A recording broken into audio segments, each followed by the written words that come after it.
ഈ കങ്കണേച്ചിയെ കൊണ്ട് തോറ്റു.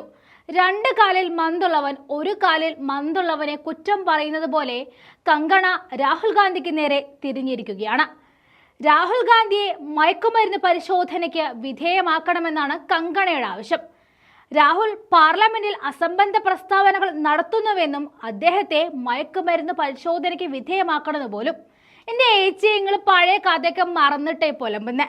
പണ്ട് 2020 നടൻ സുശാന്ത് സിംഗ് രാജ്പുത്തിന്റെ മരണവും അതിനെ സംബന്ധിച്ചുള്ള കങ്കണയുടെ മയക്കുമരുന്ന് വാദവും പിന്നീട് കങ്കണ മയക്കുമരുന്ന് ഉപയോഗിച്ചു എന്ന നടൻ അധ്യാൻ സുമന്റെ ആരോപണത്തിൽ മുംബൈ പോലീസ് കേസെടുത്ത് അന്വേഷിച്ചത് രാഹുൽ ഗാന്ധിയെ കുറിച്ചല്ല, നിങ്ങളെ കുറിച്ചാണ്.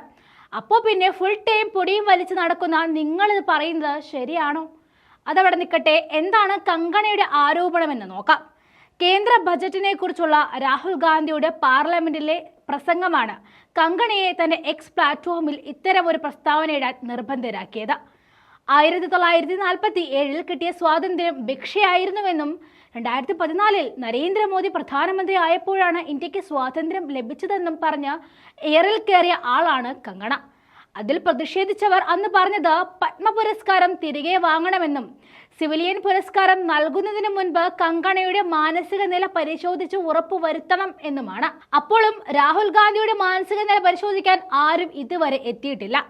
മയക്കുമരുന്ന് ഉപയോഗിച്ച ശേഷമാണ് കങ്കണ പ്രസ്താവന നടത്തിയതെന്നായിരുന്നു മഹാരാഷ്ട്ര മന്ത്രി നവാബ് മാലിക്കിന്റെ അന്നത്തെ ആരോപണം.